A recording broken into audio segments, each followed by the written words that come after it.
कभी पूछा? किसी ने नहीं पूछा। न बेटे ने पूछा न बेटी। ये तो दुनियावी रिश्ता है, एक झूठ मूठ का बहाना है कि हर घर का यही हाल है। सिर्फ यही घर नहीं, आज माँ बाप के साथ हमने ऐसा किया, कल हमारे बच्चे हमारे साथ भी ऐसा ही करेंगे। तुम अपने बच्चों से जितना दिल लगा लो, जितना प्यार कर लो, आंख बंद करते ही तुम्हें कब्र में डालेंगे। वो अंधेरे घर में, कीड़े मकोड़ों के घर में, ओ ऐसा घर जहां सांप बिच्छुओं का घर है। अगर अमाल अच्छे नहीं है, बस जहरीले जानवर के बीच में तुम्हें रहना पड़ेगा, उनकी चोट तुम्हें खाना पड़ेगी। और मेरे दीनी और ईमानी भाइयों, तुम ये ना सोचो कि हम मर गए, मर के मिट्टी में मिल गए, फिर कुछ नहीं है। आप ये कह सकते हो, हम जब कब्र खोलते हैं तो हमें हड्डियां नजर आती हैं, कुछ नहीं, सिर्फ मिट्टी ही मिट्टी नजर आती है। मेरे भाइयों, कान खोलकर सुन लो, ये कब्र तो एक बहाना है, असल वो मकान नहीं है। अल्लाह तबारक व तआला जिसको पकड़ते हैं वो रूह है। जो सांस लेते हो आप, उसको फरिश्ते कैद करते हैं। रूह को निकाल के जो मौत का फरिश्ता है वो उसको बंद करता है, वो सीधा ऐसे जगह में लेकर रखता है जहाँ पर या तो अजाब दिया जाए या सवाब दिया जाए। वहां से तुम भाग नहीं सकते। अगर कब्र असल ठिकाना होता तो जो ताकतवर आदमी है जब उसकी जान डालते हैं तो बांस निकाल कर बाहर आ जाता। तो कब्र असल ठिकाना नहीं है। असल तो अल्लाह तबारक व तआला जहां बंद करते हैं वो असल ठिकाना है, वहां से आप कभी भी नहीं आ सकते। जो एक बार गए वापस नहीं लौटेगा।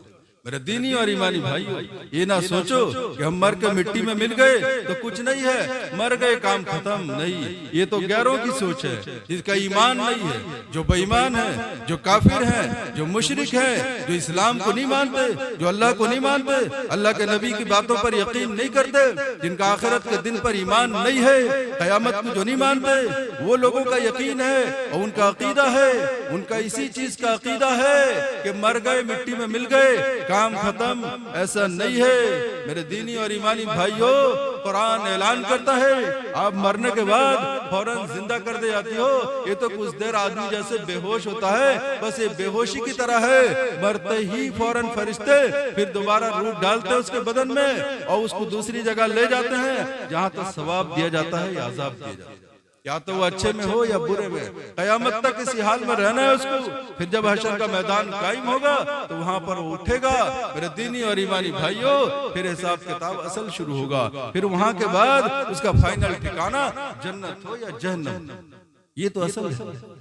आप कभी भी दिल से ये बात निकाल दो कि हमें मरने के बाद दोबारा जिंदा नहीं होना। हर आदमी को जिंदा होना। जो एक बार माँ की गोद में आ गया, जो बच्चा माँ की गोद में पैदा हुआ, वो मेरे दोस्त बुजुर्गो, उसको दोबारा फिर अल्लाह के सामने खड़ा होना। जो नहीं आया नहीं आया, जो आ गया उसको अल्लाह के सामने हाजिर होना। तो हमको ये फाइनल करके उठना है कि आज के बाद से मोहब्बत किससे करेंगे, किससे करेंगे? ये दुनियावी रिश्ते से या आखिरत के रिश्ते से? परमानेंट मोहब्बत जो है वो अल्लाह तबारक व तआला की है, अल्लाह रब्बे जुल जलाल से। जो सच्ची मोहब्बत कर लेगा वो एक कदम रखेगा तो दूसरा कदम उठाने के पहले वो सोचेगा कि मैं सही रास्ते पे कदम रखता हूँ या गलत रास्ते पे। कोई गुनाह करेगा तो उसके हाथ कांप जाएंगे, उसके पैर लड़खड़ा जाएंगे, उसके दिल अपनी जगह से हिल जाएंगे। मेरे दोस्त, दिमाग में एक सवाल पैदा होगा कि बंदा तू तो गुनाह करने जा रहा है और रात का सन्नाटा जरूर है, यहाँ कोई मौजूद नहीं है। अल्लाह का बंदा, अल्लाह की बंदी कोई देख तो नहीं रही है, मगर ये दिल इस बात को याद रख, कोई नहीं देख रहा मगर तेरा अल्लाह तुझे देख रहा है। कल इसका हिसाब तुझे देना है। तू अपनी आंख से, हमारे आंख में इतनी ताकत नहीं है हम अपने अल्लाह को देखें, मगर अल्लाह हमें हर पल हर आन देख रहा है। हम अल्लाह की नजरों से कभी गायब नहीं, कभी अल्लाह की नजरों से गायब नहीं। अल्लाह तो वो है जो कभी सोने की बात तो अलग, नींद की बात तो अलग, अल्लाह को कभी ऊंग तक नहीं आती। इसीलिए अल्लाह अगर सो जाएंगे, कायनात आपस में टकरा के रेजा रेजा हो जाएंगे, कयामत इसी वक्त आएगी। इसीलिए अल्लाह तबारक व तआला कभी सोते नहीं है। ना अल्लाह को नींद आती है, ना अल्लाह को कभी ऊंग आती है, ना अल्लाह को कभी मौत आएगी। अल्लाह हमेशा से जिंदा है, हमेशा जिंदा रहेंगे। अल्लाह जैसे शुरू में थे आज ऐसे ही हैं और सब दिन ऐसे रहेंगे, कोई फर्क नहीं पड़ता। इसीलिए अल्लाह तबारक व तआला मखलूक से बालातर है। अल्लाह हम जैसे मखलूक नहीं है कि जिन पर ऊंघ आए, जिन पर नींद आए और जिन पर मौत गालिब हो। अल्लाह तो खालिक है, उसने हम सबको पैदा किया, हम सब उसके मखलूक हैं। इसीलिए अल्लाह तबारक व तआला हमसे कहीं ज्यादा बालातर। मेरे दीनी और ईमानी भाइयों, तो अल्लाह से हम सच्ची मोहब्बत करें। अल्लाह से जब मोहब्बत करेंगे मेरे दीनी और ईमानी भाइयों, तो गुनाह का नफरत हमारे दिल में आ जाएंगे, फिर हम गुनाह से दूर हो जाएंगे। जब आदमी गुनाहों से दूर होगा तो ऑटोमेटिकली वो नेकियों के रास्ते में आ जाएगा, फिर उसको समझाने की जरूरत नहीं। मेरे दोस्तों, तो मेरी माँ बहनें भी यहाँ मौजूद है, मुझे वक्त कम मिला है। मेरे दीनी और ईमानी भाइयों, बहुत सारे लोग पीछे मौजूद हैं, उनको भी वक्त देना है, इसलिए मैं मुख्तसर करूंगा अपनी बातों को। जो माँ बहनें यहाँ पर मौजूद है वो भी जरा गौर करें और सोचें। मैं अक्सर जलसों में कहा करता हूँ कि मर्द हजरात जुमे जमात में पहुँचते हैं, कभी इज्तिमा में शरीक होते हैं, कभी जुमे में शरीक होते हैं, ये बयान सुन लेते हैं, या कभी जलसे में शरीक होते हैं, बयान यानी कुरान हदीस की बातें सुनते हैं, कभी याद करते हैं, कभी कुछ अमल भी कर लेते हैं, मगर हमारी माँ बहनें अक्सर इससे महरूम रहती हैं। तो माँ बहनों से अपील करूंगा, अगर वो सुनती हैं तो इस बात को जरा ध्यान दें और गौर करें कि अल्लाह रब्बे जुल जलाल जितना दीन मर्दों पर फर्ज किया है उतना औरतों पर भी फर्ज किया है। औरतों की समझ ये है कि दीन तो मर्दों के लिए है, कुरान हदीस तो मर्दों के लिए है। कुरान मर्द हजरात याद करें, उसको मर्द हजरात पढ़ें और उस पर अमल करें, हदीस मर्द सुने और उस पर अमल करें। हम औरतों का क्या है, ये बात अपने जहन से निकाल दें। अक्सर औरतों की सोच यही है, जितना कुरान का पढ़ना मर्दों पर फर्ज है उतना औरत पर भी फर्ज है, और जितना इल्म दीन का हासिल करना मर्दों पर फर्ज है उतना औरतों पर भी फर्ज है। और नमाज जिस तरह मर्दों पर फर्ज है, इस तरह मेरी माँ बहनों तुम पर भी फर्ज है। जिस तरह रोजा रखना मर्दों पर फर्ज है, इस तरह औरतों पर भी फर्ज है। जिस तरह ज़कात मर्दों पर फर्ज है, उस तरह औरतों पर फर्ज है। जिस तरह हज बैतुल्ला मर्दों पर फर्ज है, इसी तरह औरतों पर भी फर्ज है। तमाम चीजों में अल्लाह तबारक व तआला ने मर्द औरत दोनों को बराबर किया है। कोई कमी नहीं है कि औरत ये ना सोचे मैं हज न करूं तो अल्लाह मुझे नहीं पूछेगा, मैं नमाज न पढ़ूं तो अल्लाह नहीं पूछेगा, मैं रोजा न रखूं अल्लाह नहीं पूछेगा, मैं सदका खैरात न करूं अल्लाह नहीं पूछेगा। ऐसी कोई बात नहीं है। जिस तरह अल्लाह तबारक व तआला मर्दों से सवाल करेंगे हशर के मैदान में, इस तरह औरतों से भी सवाल करें। अब मेरी माँ बहन ये थोड़ा कमजोर दिलो दिमाग की होती है, इनको नाकिस बताया, इसीलिए कुरान ने मर्दों को सरदार बताया। अर्रिजालु कव्वामून, इसीलिए अल्लाह तबारक व तआला ने मर्दों को नबी और रसूल बनाया, किसी औरत को नहीं बनाया। इसी तरह मर्दों को इमाम बनाया, औरत को नहीं बनाया। इसी तरह सरदार मर्दों को बनाया, औरत को नहीं बनाया। इसीलिए बादशाह और प्राइम मिनिस्टर चाहे वो कोई हाकिम गवर्नर कुछ भी हो, हुक्म है मर्द बने, औरतों के लिए सब नहीं। इसीलिए अल्लाह तबारक व तआला ने थोड़ा अकल कम और नाकिस अकल बताया, औरत को कमजोर बनाया मर्दों के मुकाबले में। इसीलिए वो बेचारी दुनिया के जाल में आसानी से फंस जाती हैं, शैतान के चक्कर में फंसकर, और शैतान उनके दिल में वसवसा डाल देता है, ये औरत तेरा तो काम है तू अपने घर के कारोबार में मशगूल हो, तेरा तो काम है तू अपने शौहर की खिदमत कर, तेरा तो काम है सास ससुर की देखभाल कर, तेरा तो काम है तू अपने माँ बाप की देखभाल कर, तेरा तो ये काम है बच्चों की परवरिश कर। औरत तेरा तो ये काम है तो खाना बना और बच्चों के कपड़े साफ कर, बस यही काम तो तेरा है। झाड़ू उड़ू लगा, अपने घर के काम में मशगूल रहो, और मरने के बाद अल्लाह तुझे जन्नत में जगह दे देगा। ये कौन बात डालता है दिल में? ये शैतान औरत के दिल में वसवसा डालता है। ये सब वसवसा है, ये सब बेकार बातें हैं। मेरे दीनी और ईमानी भाइयों, औरतों, मेरी माँ बहनों सुनो, अगर तुम यही चक्कर में पड़ी रही तो तुम्हारे मर्द हजरात कामयाब हो जाएंगे और तुम नाकाम रह जाओगी, और इनके चक्कर में कल तुम जहन्नम रशीद न हो जाओगे। इसीलिए अल्लाह के नबी जनाब मोहम्मद रसूलुल्लाह सल्लल्लाहु अलैहि वसल्लम जब मेराज के सफर में गए थे, मैंने इससे पहले भी कहा था, आज भी बता दो, सुनो, आपको जिब्रील अलैहिस्सलाम जन्नत के दरवाजे पे ले गए तो वहाँ जन्नत का एक नजारा आपको दिखाया गया, जन्नत का मंजर कि जन्नत में 90 मर्द जाते हैं और सिर्फ 10 औरतें जन्नत में जाती हैं। फिर जिब्रील अलैहिस्सलाम दोजख के दरवाजे पे ले गए तो वहाँ देखा 90 औरतें दोजख में डाल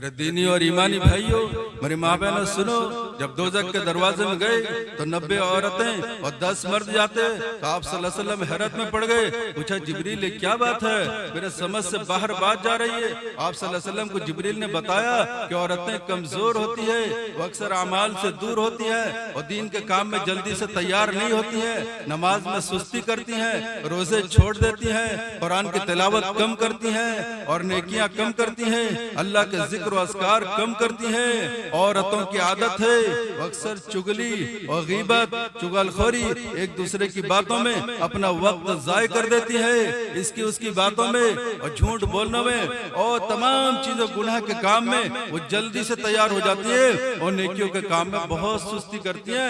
यही वजह है कल कयामत के दिन औरतें ज्यादा दोजख में जाएंगी और मर्द कम, और मर्द ज्यादा जन्नत में जाएंगे, औरतें कम। ये उल्टा हो गया। जब आप सल्लल्लाहु अलैहि वसल्लम मेराज से वापस तशरीफ लाए और जब वाकया बयान फरमाया तो लोग दहाड़े मार मार कर रोने लगे और आप सल्लल्लाहु अलैहि वसल्लम खुद रोने लगे और अपने औरतों को बहुत ताकीद फरमाई। कहा औरतों से बहुत, आप सल्लल्लाहु अलैहि वसल्लम ने बहुत समझाया औरतों को। कहा ये माँ बहनों तुम सुनो, नबी सल्लल्लाहु अलैहि वसल्लम तो रहमतुल लिल आलमीन थे, तमाम लोगों पर, तमाम मखलूक पर आपने रहम किया। मेरी माँ बहनों तुम्हारे लिए बहुत आसान रास्ता बताया। आप सल्लल्लाहु अलैहि वसल्लम ने कहा ये औरतों तुम कहीं शैतान के चक्कर में पड़कर अपना ठिकाना जहन्नम न बना लो। मेरे दीनी और ईमानी भाइयों तुम भी सुनो, अपनी औरतों को, माँ बेटियों को घर में समझाओ और जो माँ बहनें यहाँ आई है मैं उनसे भी अपील करूंगा, दरखास्त करूंगा कि अल्लाह के नबी सल्लल्लाहु अलैहि वसल्लम के इस फरमान पर जरा गौर करें। वो अपने खाना बनाने, अपने झाड़ू और पोछा लगाने और बच्चों की परवरिश करने और घर के कारोबार में लगकर अपने अल्लाह को कहीं नाराज न कर दें और दुनिया इसी में उलझ कर उनका वक्त न गुजर जाए। इसीलिए दोनों काम अल्लाह के नबी ने तो आसान तरीका बताया कि एक औरत अगर नमाज पढ़ ले और खाना बनाने लगे और जबान से अल्लाह का जिक्र करती रहे तो अल्लाह तबारक व तआला उसको इतना सवाब अता करेंगे जितना एक मर्द को जिहाद में अल्लाह सवाब अता करते हैं। मेरी माँ बहनों खुशखबरी सुनो, अल्लाह के नबी ने बताया। इसलिए औरत बच्चों की परवरिश करना बहुत मुश्किल काम है। बच्चों को जन्म देना, परवरिश करना, उनके लिए खाना बना के तैयार करना, शौहर का खिदमत, फिर सास ससुर का खिदमत, फिर अगर वो जालिम है और ज्यादा बोझ है। इसलिए औरत पर, औरत के नेकियों को अल्लाह ने कई गुना बढ़ा दिया कि एक मर्द मस्जिद में जाकर नमाज पढ़े इतना सवाब है, औरत अपने काम को आगे पीछे करके 10 मिनट नमाज के लिए निकाल ले, मर्द से ज्यादा सवाब अल्लाह उसको अता करते हैं। यही मर्द जिक्र के मजलिस में बैठ के अल्लाह अल्लाह अल्लाह का ज़र्ब लगाए, यही औरत खाना बनाते हुए सुबहान अल्लाह अल्हम्दुलिल्लाह कह दे, अल्लाह उससे ज्यादा सवाब अता करते हैं। यही औरत घर में शौहर को राजी रखते हुए घर की खिदमत करते रहे, अल्लाह की इबादत करती रहे। एक मर्द जहाँ कुफर इस्लाम को ललकारे वो जिहाद के मैदान में जाए, अपनी जान की बाजी लगाकर जिहाद में लड़ता रहे। एक औरत घर का काम करते हुए अल्लाह का जिक्र करती रहे। अल्लाह के नबी ने फरमाया जिहाद जैसा सवाब इस औरत को अता करता है। तो इससे आसान और क्या हो? मेरी माँ बहनों इस्लाम की तरफ लौटो, मेरी माँ बहनों इस्लाम की तरफ लौटो। मैं कहता हूँ हमेशा अपना तजर्बा बताता रहूंगा, जहाँ भी जिस जलसे में जाऊँ ये बात जरूर कहता हूँ कि आज मदरसे वाले बहुत मेहनत करते हैं, आज तबलीग वाले जी जान लगाकर मेहनत करते हैं, खानका वाले बहुत ज्यादा मेहनत करते हैं। सबकी मेहनत एक तरफ है मगर दीन को तरक्की नहीं है। क्यों दीन को तरक्की नहीं है? मेरे दीनी और ईमानी भाइयों, दीन को तरक्की क्यों नहीं है? इसकी वाहिद वजह है कि हमारी माँ बहनें दीन से पीछे। जब तक माँ बहन दीन पर न आ जाएं, जब तक इस्लाम को माँ बहन कबूल न करें और इस्लाम को अपने गले न लगाएं, इस्लाम की तरक्की मुश्किल है। इसलिए एक औरत के अंदर अल्लाह तबारक व तआला ने वो कैपेसिटी रखी है, औरत के अंदर वो पावर है कि एक औरत अगर नेक बन जाए, उसके अगर 10 बच्चे हैं सबके सब नेक होंगे। ये तजर्बा है। माँ अगर नमाज पढ़ती है सब बच्चे उसके नमाजी होंगे। ये देखो तजर्बा करके। माँ अगर कुरान की तिलावत करती है सुबह उठकर, उसके छोटे छोटे बच्चे हैं जरूर माँ को देखकर वो कुरान पढ़ना सीखेंगे। एक माँ अगर रोजा रखती है सब बच्चों को रोजा रखाएगी। इसलिए माँ अगर खुद खाती है वो बच्चों को भी खाना बना के खिलाएगी, रोजा नहीं रखाएगी। तो इसीलिए कहा औरत अगर दीनदार हो जाए तो दीन को जल्दी तरक्की मिल जाए और दीन तेजी से फैल जाए। तो मेरी माँ बहनों में अपील करूंगा तुम इस्लाम की तरफ लौटो। एक दो बात कहकर बात खत्म करो। 5-7 मिनट में मेरे दीनी और ईमानी भाइयों अपनी औरतों को समझाओ, अपने घर का एक माहौल बनाओ। मेरी माँ बहनें अक्सर शिकायत उनको ये रहती है कि घर की परेशानी है, बहुत सारी परेशानियां उलझ कर अल्लाह को कैसे राजी करें, अल्लाह को कैसे राजी करें। परेशानी तो है। मैं हमेशा कहा करता हूँ कि फिरौन की बीवी देखो आसिया, कैसा सोने का पलंग, सोने का घर, तमाम चीजें उसने सोने हीरे से जवाहरात से फिरौन ने उसके लिए सजाया था। ये राजा की बीवी रानी थी। फिर कहाँ की रानी? इजिप्ट की, मिस्र की, फिरौन जैसे जालिम बादशाह की बीवी और रानी। इतनी खूबसूरत औरत और इतना खूबसूरत महल, तमाम खजाने मिस्र के उसके कदमों में फिरौन ने डाल दिया था। एक शर्त उसने अल्लाह पर ईमान लाई थी, कहा मेरी बीवी तो अल्लाह को छोड़ दे, मैं तेरे लिए पूरा मिस्र तेरे नाम कर दूंगा, जो चाहे सब कर दूंगा। मगर आसिया जिसके दिल में अल्लाह समा गया था, हर हाल में अल्लाह अल्लाह अल्लाह, हर हाल में हर वक्त के जबान से अल्लाह ही निकलता था। वो बीबी आसिया तमाम चीजों को उसने ठुकरा दी। फिरौन ने जंजीर में कैद किया, फिरौन ने कोड़े लगाए, फिरौन ने सब कुछ किया, खाना बंद किया, पानी बंद किया, इतना जुल्म किया। मगर बीबी आसिया किसी वक्त उसने इस्लाम को नहीं छोड़ा, न दीन अल्लाह को नाराज किया, हमेशा अल्लाह का जिक्र करती रही। आखिरकार वो ज़माना आया, लाखों लोगों को उसने मैदान में जमा किया, सबके सामने अपनी बीवी को नंगा किया और लकड़ी का एक मंगाया बड़ा सा ये, और बड़े बड़े कील मंगवा गए और बीबी आसिया के पूरे बदन में, हाथ में, सर में, पैर में, पूरे बदन में बड़े बड़े कील ठोके गए। एक एक कील फिरौन ठुकवाता था, कहता था बीबी आसिया छोड़ अल्लाह का दामन, मूसा का दामन छोड़ दे, आज तुझे माफ कर दूंगा। बीबी आसिया ने बावाज बुलंद डंके की चोट कहा, ए फिरौन मेरे बोटी को अगर टुकड़ा टुकड़ा कर दे, पूरे बदन में एक नहीं हजारों कील ठोक दे, उस अल्लाह को तुम्हें नहीं छोड़ सकती, मूसा का दामन नहीं छोड़ सकती। ला इलाहा इल्लल्लाह, ला इलाहा इल्लल्लाह, ला इलाहा इल्लल्लाह बावाज बुलंद पड़ती थी। इतनी ज्यादा तकलीफ हुई और आखिरकार उनके सीने में जब जोर जोर से पड़ने लगी, एक भारी पत्थर का चट्टान रख दिया बीबी आसिया के सीने में। आखिर औरत जात नाजुक, कितना बर्दाश्त करें। अल्लाह की तरफ रुख किया, आसमान की तरफ, और चिल्लाकर कहा है अल्लाह तू अगर जिंदा है तो मुझे देख रहा है, मेरे तकलीफ को देख रहा है, अल्लाह मैं इस तकलीफ को बर्दाश्त नहीं कर सकती, तुझसे अपील करती हूँ इसी वक्त मुझे उठा ले। फौरन अल्लाह तबारक व तआला ने सुनी, लाखों आदमियों ने देखा, देखकर कई लोगों ने ईमान भी लाया और बावाज बुलंद उसने कलमा पढ़ी कि अल्लाह ने भेजा अपने फरिश्ते को, और फौरन उसी वक्त रूह खींचे और वापस चले गए लेकर, और फिरौन की बीवी आसिया को उसी वक्त रूह को लेकर जन्नत में दाखिल कर दिया। आज तक वो जन्नत में आराम फरमाए। तो मेरी माँ बहनों, कल हशर के मैदान में अगर बहाना करोगी, ये सब तमाम परेशानी पेश करोगी, तो अल्लाह कहेंगे कि आसिया से ज्यादा तुम परेशानी में थी। तो क्या कहोगी? एक औरत का वाकया बताकर बात खत्म कर देता हूँ, अमल के लिए काफी है। एक तारीखी वाकया, हज का मैदान है, हज का मैदान है। हज के जमाने में एक अल्लाह के वली हैं, वो तवाफ कर रहे थे, उनके साथ औरतें मर्द वहां पे एक साथ तवाफ करती हैं। तो एक औरत थी, वो अशार पढ़ रही थी अल्लाह के मोहब्बत में, खूबसूरत औरत, और अशार पढ़ रही, बिल्कुल दीवानी हो गई अल्लाह के बारे में। तो एक बुजुर्ग ने अपने साथी से कहा कि ये औरत को देखकर मुझे ऐसा महसूस होता है कि जिंदगी में कभी इसको कोई परेशानी नहीं आई है, इसीलिए अल्लाह के याद में मस्त है और इतनी खुशी है कि खुशी से अशार पढ़ रही है, अल्लाह के मोहब्बत में गुनगुना रही है। तो ये आवाज उस औरत के कान में पड़ गई। मेरी माँ बहनों सुनो, इस बात को नोट करो, मजे के लिए नहीं, इबरत के लिए। इस इबरत के लिए इस वाकये को नोट करो और अपने आप को ऐसा बनाने का कोशिश करो, अल्लाह की मोहब्बत अपने दिल में कायम करो। तो क्या हुआ, जैसे उस औरत की आवाज कान में आवाज पड़ी, फौरन वो बुजुर्ग की तरफ मुखातब हो गई, कहा वो अल्लाह के बंदे तुम मेरे बारे में क्या कह रहे हो? मुझे कोई परेशानी नहीं है, मुझे परेशानी इतनी है, ऐसी परेशानी, ऐसी मुसीबत मेरे सामने आई, अगर मैं बयान कर दूं शायद पूरे हज में जितने लोग हैं किसी पर ये मुसीबत ना आई होगी, मगर मैं सबको पीछे डाल के अल्लाह के मोहब्बत को अपने दिल में गली में रखी। तो बुजुर्ग ने अल्लाह का वास्ता दिया, कहा ये अल्लाह की बंदी जरा बताओ परेशानी क्या है, वो कौन सी मुसीबत तेरे पर आई। तो उसने बताना शुरू किया।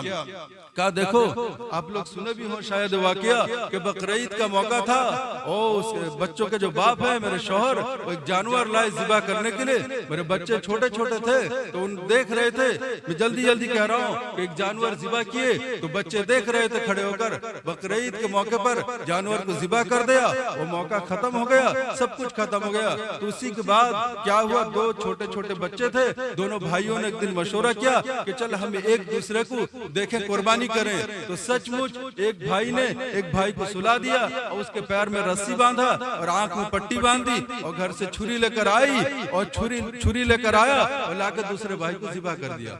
जोर से बिस्मिल्लाह अल्लाह अकबर कहकर उसे गले को काट दिया। और सचमुच तारीख का सच्चा वाकया, एक बच्चे को ज़िबा कर दिया। जब देखा बच्चा चीखते चिल्लाते हाथ पैर बंधे हुए थे और मर गया, बच्चे की रूह परवास कर गई। तो बच्चा थोड़ा सा समझदार था, वो घबरा गया कि मेरा भाई तो मर गया, पूरा खून घर में बह रहा है, मेरी माँ देखेगी तो मुझे मार देगी या बाप मुझे पीट पीट कर मार देगा। तो बच्चा डर के जंगल में निकल गया। जंगल के साइड में पहाड़ था, पहाड़ के करीब इसका घर था। वो बच्चा डर के जंगल में निकल गया। तो क्या हुआ, अब बाप आया, ये माजरा देखा, अब शाम हो गया, रोना धोना कि बच्चा घर नहीं आ रहा है। तो उस बच्चे की तलाश में बाप निकल गया कि उस बच्चे को तो पकड़ के लाओ, एक बच्चा तो गया, वो बच्चा कम से कम बच जाए। जैसे पहाड़ पर गया तो बाप को हार्ट चोक आया, इतना तलाश किया, वो गम में था कि हार्ट चोक कर गया और बाप वहीं उसका इंतकाल हो गया। ये दूसरा हादसा था इस औरत पर। पहले बच्चे का गम कि बच्चे को देखा मुर्दा पड़ा है खून में, और जब अपने शौहर के तलाश में गई कि शौहर वापस नहीं आया, बच्चे को लाने गया तो देखा तो वो शौहर का हार्ट चोक कर गया। जब और आगे बढ़ी तो वो बच्चा जो जंगल में गया था, वो बच्चे को भेड़िया खा गया था, वो बच्चे को शेर और चीते ने खा लिया। वो बच्चे की लाश मिली, कुछ टुकड़े पड़े हुए थे। वो बच्चे को देखी, पहला गम, दूसरा गम, फिर तीसरा गम। एक मासूम बच्चा घर में था, अब दौड़ते वापस आई कि मेरे दोनों बच्चे चले गए, मेरा शौहर चला गया, अब एक मासूम बच्चा घर में है, जाकर देखो उसका क्या हाल है। जब वो घर में गई थी, जब सुबह सुबह उठी थी, खाना बनाने के लिए उसने चूल्हा जला दिया था, चूल्हे में देग चढ़ा दिया था और पानी गर्म हो रहा था, चावल डालने को थी। तो बच्चे को जब कत्ल कर दिया उसके बच्चा ने, तो वो भूल गई, चूल्हा ऐसे ही जल रहा था, पानी गर्म था। तो जो मासूम बच्चा था जब चूल्हे को जलता हुआ देखा तो सीधा आग की तरफ लपक गया और देगची को खींच लिया अपने तरफ, गर्म पानी बच्चे को ऊपर गिर गया, वो मासूम बच्चा भी जल के खत्म हो गया। जब वो औरत वापस आई, पहला बच्चा कत्ल हुआ, दूसरे को भेड़िए ने खा लिया, शौहर को हार्ट चोक हो गया और चौथा बच्चा जो था वो गर्म पानी में जल के राख हो गया। अब बचा कौन, इसके पास सिर्फ एक बेटी बची हुई थी। पड़ोस वाले ने उस बच्चे को खबर कहा कि तेरे घर में इतना बड़ा हादसा हुआ, शायद आज से पहले किसी के घर में ऐसा हादसा आज तक नहीं हुआ। तो बेटी फौरन घर आके पहुंची, बच्चे लाश देखी, बाप का लाश, छोटे भाई का लाश, एक वो लाश, तमाम लाश इकट्ठे थे। बच्ची देखी और चीख मारी, जमीन पे गिरी, बच्ची का भी इंतकाल हो गया। सारे लोग चले गए, ये औरत अकेली जिंदा थी जो हज को गई थी, मस्त अल्लाह की मोहब्बत में शार गुनर आई थी। जब वो तमाम वाकयात को सुनाया तो बुजुर्ग कश खाकर जमीन पे गिर गए। कहा तू कैसे जिंदा है, हम रहते तो जिंदा ही नहीं रह सकते। कहा मैंने तमाम परेशानी को एक तरफ डाला, अल्लाह की मोहब्बत को अपने ऊपर गालिब रखा कि सब मुझसे छूट जाए, मेरा रब मुझसे न छूटे, सब चला जाए मगर अल्लाह मेरे पास रहे, अल्लाह मुझसे राजी है। ये है अल्लाह की। तो मैं यहीं से अपनी बात खत्म करूंगा। मेरी माँ बहनों, इस्लाम की तरफ लौटो। जो मर्द हजरात हैं उनसे भी कहूंगा कि गुनाह तो सबसे होता है, मुझसे भी होता है, आपसे भी होता है, लेकिन जान जान कर हम कोई गुनाह न करें जिससे अल्लाह नाराज हो जाए। अनजाने में कोई गुनाह हो जाए तो इस्तग़फ़ार पढ़े, कसरत से लाहौल पढ़े, अल्लाह ताला माफ करेगा इंशाअल्लाह। जिसके भी जितने गुनाह है अपने अपने दिल में तौबा करें कि आज के बाद हम जानबूझकर कोई गुनाह नहीं करेंगे। अगर गुनाह हो जाए तो तौबा करें, अल्लाह माफ करेगा। फिर गुनाह हो जाए फिर तौबा करें, मगर जानबूझकर न करें। अनजाने में हो जाए तो अलग बात है। यहीं से बस करता हूँ। ये जो जलसा ईसाल सवाब का जलसा है, जनाब मुस्सो भाई, चांद भाई, जो भी इनके वालिदैन गुजर चुके हैं, इनके लिए दुआ करें। और जो जो लोग इस जलसे में शिरकत किए हैं, सबके मरहूमीन के लिए दुआ करें कि अल्लाह ताला इनको अज़ाब कब्र से बचाए और इनको जन्नतुल फिरदौस में आला मकाम नसीब करे।